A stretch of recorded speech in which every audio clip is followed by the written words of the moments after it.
Hi everybody, this is Liz here from Grow Your Mindset, and I'm here on this Wednesday afternoon, and actually the sun's just come out, which is a blessing, isn't it? It's been raining all afternoon.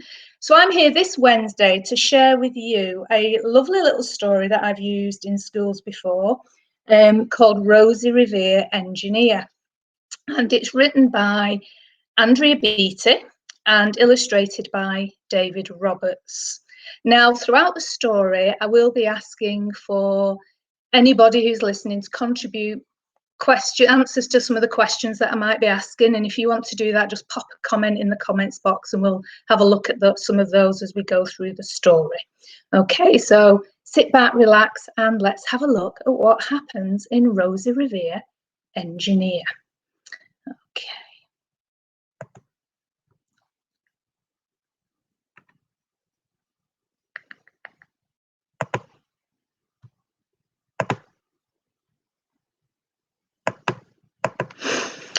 Okay, now in Rosie Revere Engineer, there's a lovely little character here, and you might notice that she is staring up to two brains above her head.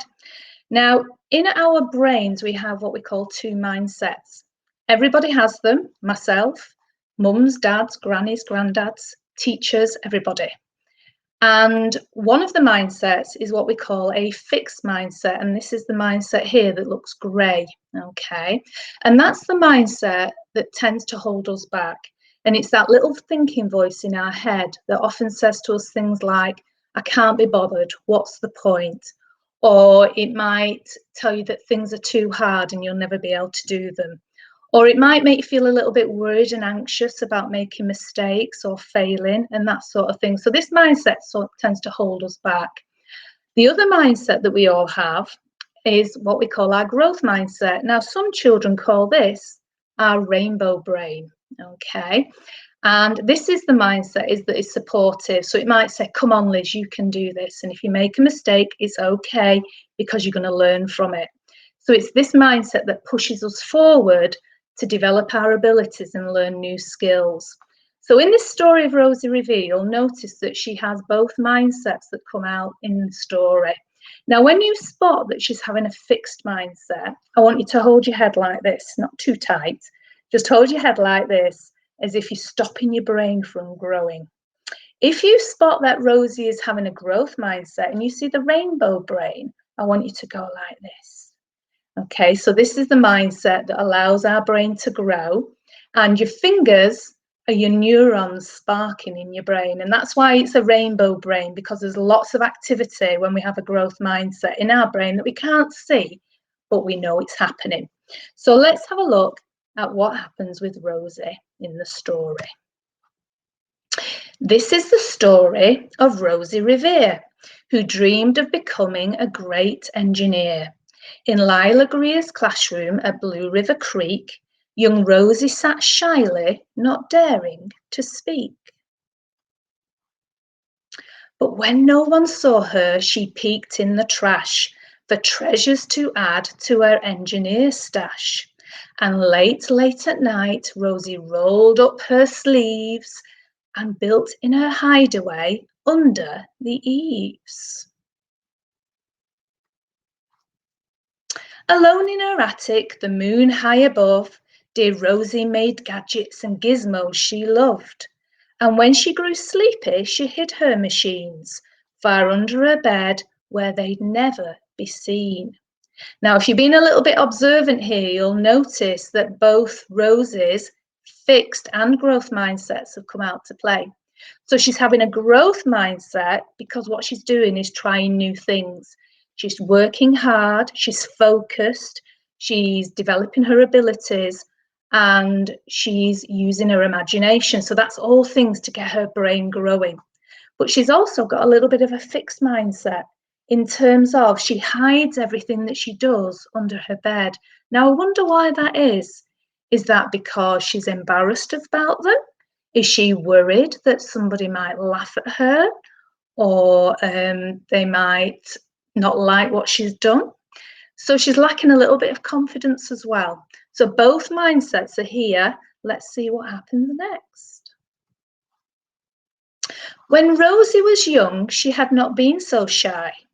She worked with her hair swooping over one eye and made fine inventions for uncles and aunts, a hot dog dispenser and helium pants.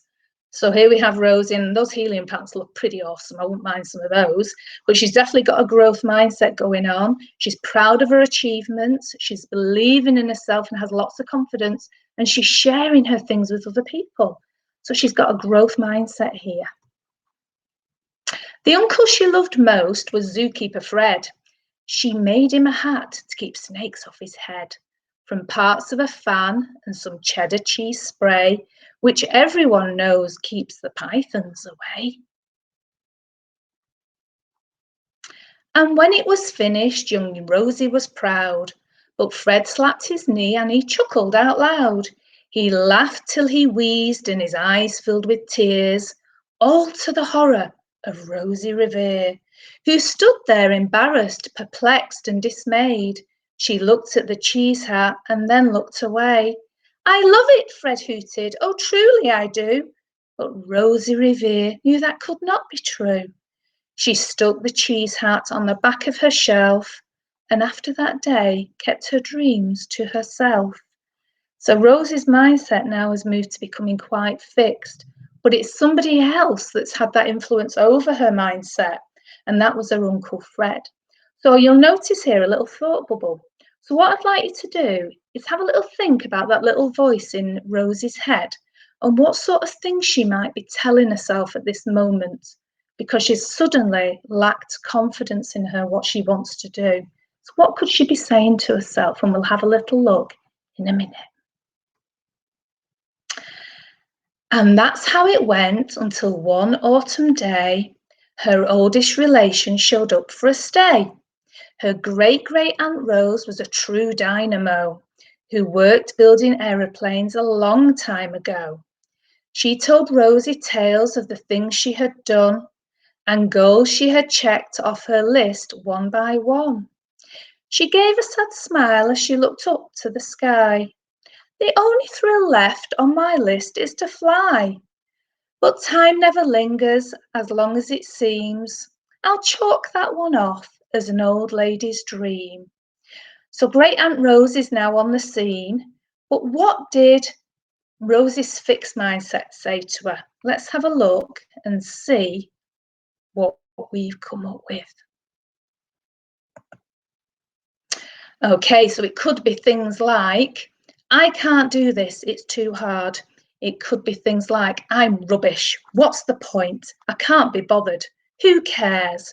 Those sorts of things in our little voice in our head are the ones that hold us back. And those are the little things that Rosie in this story is starting to do herself. And once you do these sorts of thoughts over and over again, they start to become beliefs. Okay, so let's have a look if Great Aunt Rose is going to change Rosie's mindset. That night, as Rosie lay wide-eyed in her bed, a daring idea crept into her head. Could she build a gizmo to help her aunt fly?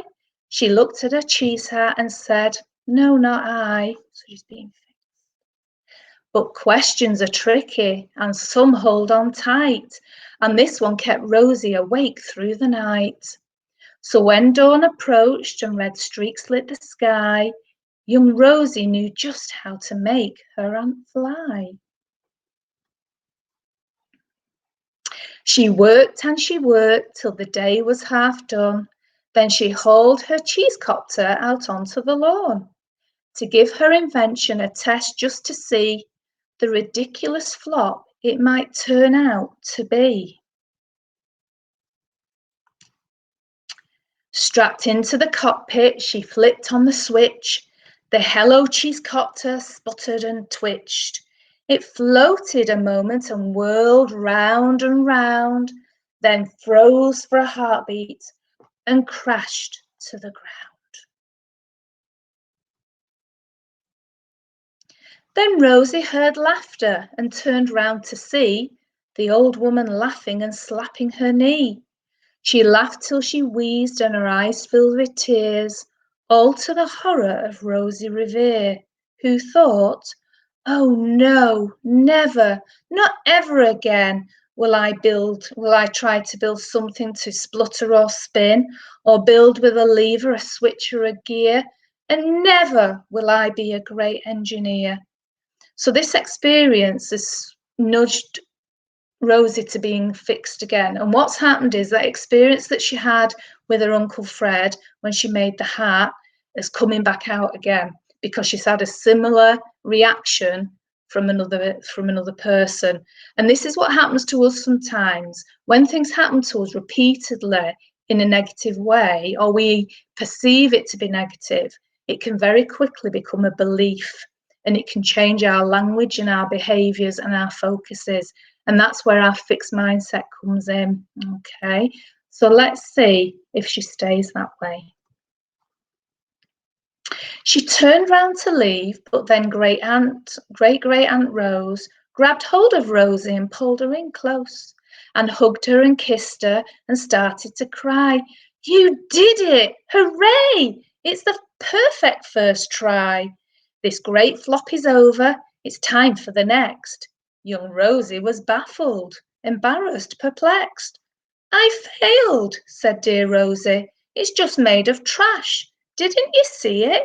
The cheese copter crashed.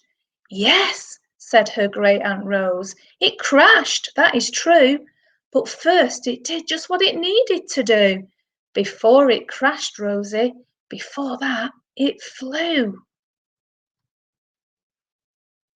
Your brilliant first flop was a raging success. Come on, let's get busy and on to the next. She handed a notebook to Rosie Revere, who smiled at her aunt as it all became clear.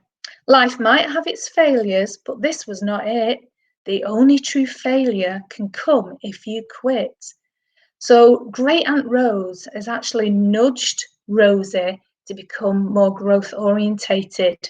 So now she's looking at all her plans of what she's done before, and her ideas are flowing. So she's really showing a growth mindset.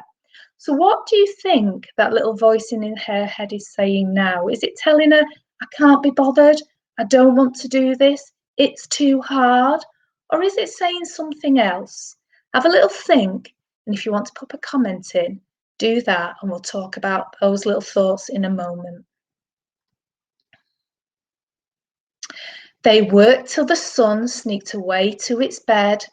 Aunt Rose tied her headscarf around Rosie's head and sent her to sleep with a smile ear to ear, to dream the bold dreams of a great engineer. So let's have a little look and see what sort of comment she might have come up with.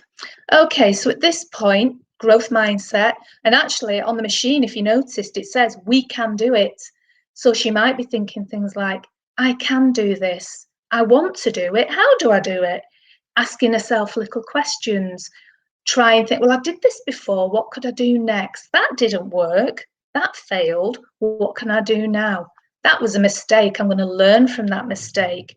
And slowly she nudges herself to become more growth orientated until eventually she may say, yes, I've done it, it worked. Okay, so that's what growth mindset is. It's about having the choice. We've all got fixed and growth, but it's about choosing the growth and then becoming more growth in what we do. Okay, so let's see how the story ends.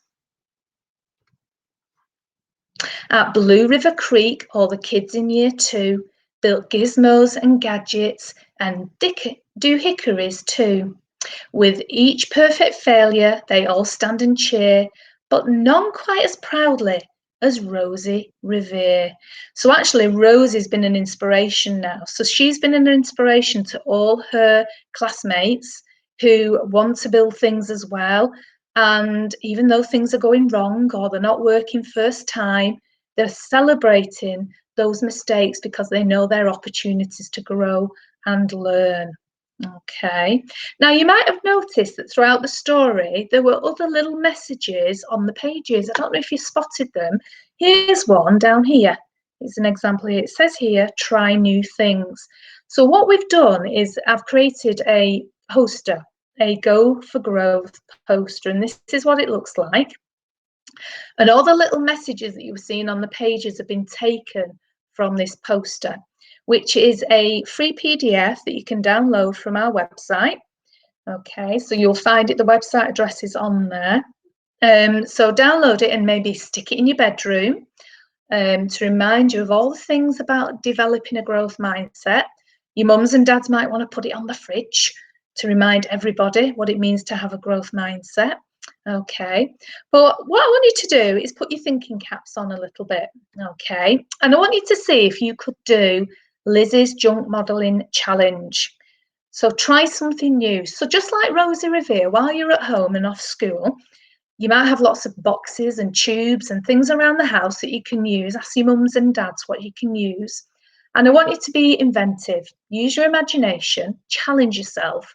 Can you make something out of that junk modelling equipment? Okay. And it might be something to do with something that can help us while we're in lockdown. So it might be something to do with social distancing, or something to remind you to wash your hands. It might be something to do with helping you to do when you're homeschooling. It might be something to do to help you with a new hobby that you've got, maybe gardening or baking or something to do with art, anything at all. So have a little think about what it is you can create, just like Rosie. Because in time, things in the past have been invented through mistakes, and I find this absolutely fascinating. So here we have a list of things that actually were created by mistake. So they weren't their true purpose at the start, but actually because things slightly went wrong, they actually became something we have today, which I think is amazing. So I've got a couple of examples here that I've pulled out. The first one happened a while ago. In 1905, an 11-year-old boy from San Francisco accidentally invented the popsicle. Now we call them ice pops in the UK. He mixed a sugary soda powder with water and a wooden spoon for stirring, but he forgot about it and left it outside, where it froze overnight. And in the morning, when Frank discovered he'd made a delicious treat, he named it an epsicle by using part of his name and the word icicle. He began selling the treats around his neighbourhood, and he expanded his sales by selling at Neptune Beach and a nearby amusement park. So that's how ice pops became invented. The other invention is with this stuff, and I've got loads of this, Play-Doh. Okay, something about the smell is something about it I love. Okay, so Play-Doh came about in the mid 1930s when burning coal was a way of heating homes, and it left soot, which is like a black powder, on the wallpaper, and then it became hard to clean. So Joseph and Noah McVicker were trying to make a wallpaper cleaner to help stop a soap company called Kutol going bankrupt.